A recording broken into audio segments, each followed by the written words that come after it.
Oi, eu sou Andréia Rosa, sou a criadora do canal Literando Africanidades e venho hoje trazer mais algumas histórias, infantis que trazem meninas negras como protagonistas. E vamos começar então com as histórias da Preta. É de Heloísa Pires Gomes e é ilustrada por Laura Beatriz. É um livro bastante extenso, mas que traz um conteúdo bem positivo, traz uma imagem, traz uma menina negra de forma muito positivada e para crianças bem pequenas ou crianças pequenas precisa ser contada justamente por conta da quantidade de textos. As imagens são bem interessantes, trazem alguns elementos, trazem bastante elementos do continente africano e fala muito também, da influência que nós, como brasileiros, tivemos, a influência que o nosso país teve da cultura africana. Para resumir, então, a sinopse desse livro fala o seguinte: de que cor é Preta? Ela é marrom. É da cor dos olhos dos pais dela. De onde ela é? Ela é daqui mesmo, do Brasil. Mas, de certo modo, veio do outro lado do oceano, da África, a primeira casa das pessoas negras. As histórias da Preta falam de um povo que veio para o Brasil à força. Homens, mulheres e crianças, que foram arrancados de suas terras e tiveram que trabalhar como escravos. Perderam toda a liberdade, no entanto, sobreviveram à escravidão e souberam fazer uma segunda casa. Hoje, quase metade da população do Brasil tem origens africanas. Como é ser negro aqui nesse país? Faz diferença ou tanto faz? Uma recordação da infância, um conto sobre Deus que dormiu debaixo da árvore, uma experiência de racismo. De história em história, a Preta vai contando com quantas cores se faz uma pessoa negra. Então, traz muito, de forma muito lúdica, muito poética, todas as dores e as delícias, que nos constituem, como pessoas negras. Então, traz muitos elementos, é uma história bem interessante. Outra história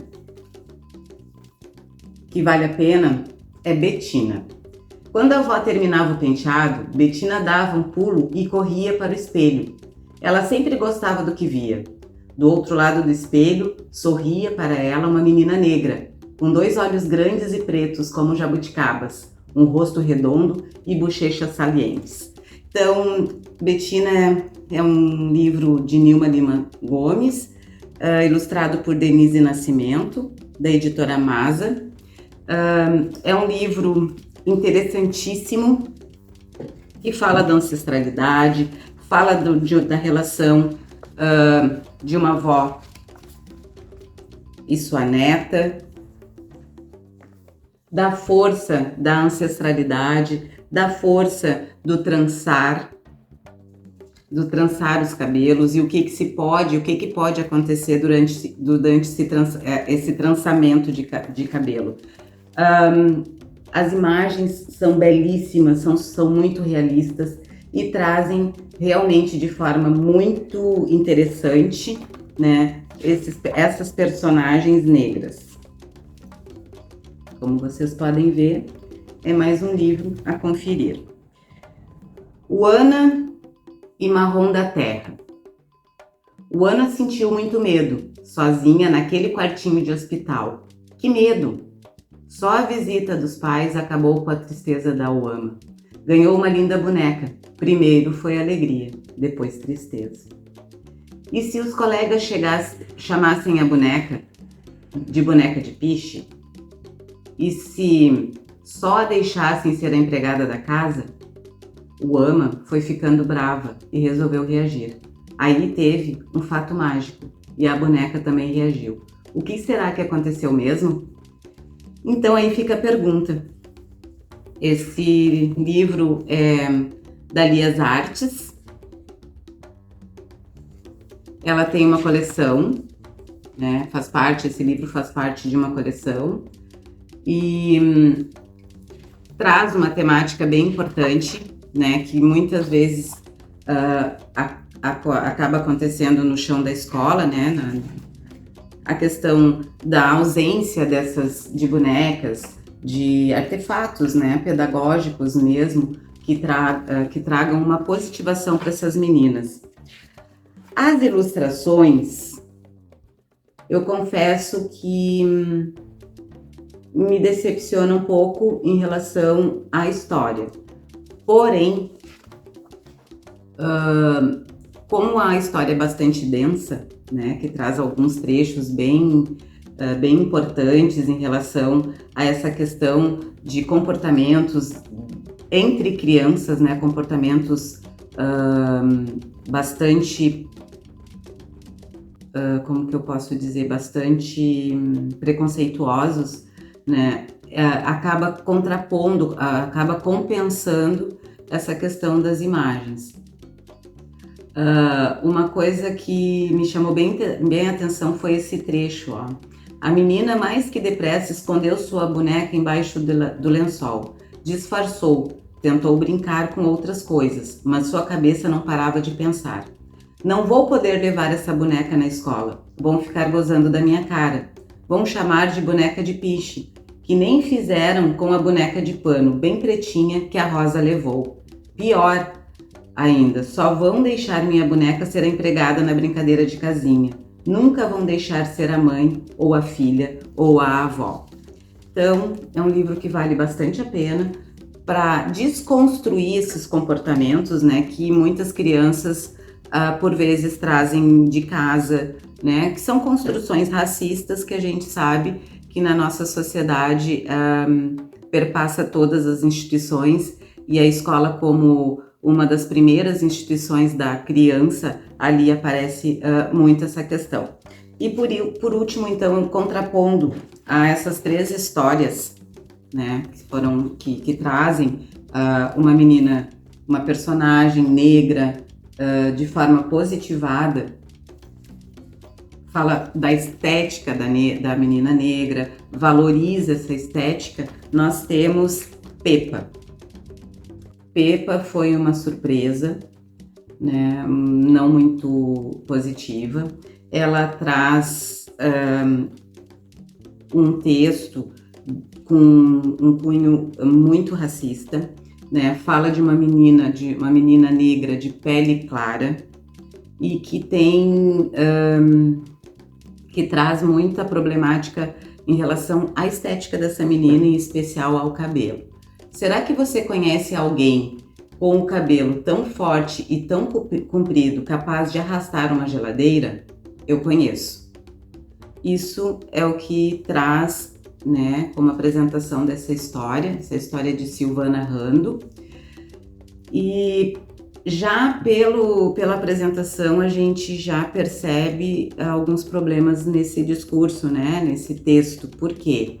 Alguém conhece alguém que tenha um cabelo tão forte que possa arrastar alguma coisa? Porque para se ter um cabelo tão forte assim, ele tem que ser um cabelo de aço, né? E então é uma história que não está mais circulando. Ele foi um livro que foi recolhido, né? Porque houveram muitas manifestações de movimentos negros, enfim, justamente, né, criticando o discurso racista que esse livro traz. Há um tempo atrás eu vi, inclusive, uma entrevista da própria autora, onde reconhece isso, e essa atitude de recolher essa obra, né, do mercado editorial partiu exatamente da própria autora no momento que ela percebeu, né, o quão racista era essa história. E principalmente as imagens. As imagens são fortíssimas, né? Então, traz uma menina que tem um problema com seu cabelo crespo e que nada dá conta desse cabelo. Inclusive, para cortar o cabelo é usada uma ferramenta, né? Alicate, que é uma ferramenta que se usa em obra, em reparos, enfim, né? Alguma coisa bem... Depois se apresenta como uma das saídas um tratamento para esse cabelo, já que esse cabelo é muito rebelde, ninguém dá conta dele, então tratamento intensivo, alisamos e tratamos qualquer tipo de cabelo, inclusive o seu, satisfação garantida ou dinheiro de volta. Isso é uma dos trechos da história. Outra imagem bastante rude, né, e bastante preconceituosa é o estado que fica a cabeleireira após o tratamento do cabelo da Pepa. Enfim, né, então é uma história que quem conhece ou quem tem pode ser trabalhada sem problemas na escola, mas desde que seja trabalhada dessa forma, trazendo um contraponto, né, para esse discurso tão racista, né? Então, toda e qualquer obra, mesmo que não seja, né, que não traga uma imagem positivada dessa menina negra, ela pode sim ser trabalhada, desde que o professor, que a educadora, né, entenda, compreenda e faça um trabalho que desconstrua esse discurso passado, esse discurso dito nessa história, que é o caso de Pepa e o caso de algumas outras obras. Nesse inventário que eu vou apresentar, né, aos poucos nesse canal, publicizando todas essas histórias, como eu já falei para vocês em vídeos anteriores, eu consegui elencar 127 histórias que trazem meninas negras como protagonistas, algumas delas bem poucas ainda, né, com um certo discurso preconceituoso. A gente vai conversar sobre isso, né, que é possível que se trabalhe com essas histórias, mas desconstruindo esses discursos, né, positivando essa menina. Então, num trabalho com um livro tipo esse da Pepa, que tipo de sequência didática podemos fazer para desconstruir tudo isso que está sendo dito aqui? E com isso, então, né, eu apresentando mais 4 obras, eu vou terminando o vídeo e espero vocês no próximo. Estou preparando uma contação de histórias bem bonita. Também vou apresentar minha tenda afroliterária, que é uma tenda itinerante, que também faz parte do meu produto educacional, só que é o meu produto físico. Essa tenda ela pode circular em escolas, praças, feiras do livro, e num próximo vídeo pretendo apresentar para vocês essa tenda. Então, um beijo para todos, sigam aí o canal, compartilhem, né, toquem no sininho para que esse vídeo cresça, né, e que possa chegar o mais longe possível. Um abraço para todo mundo, um beijão e até o próximo.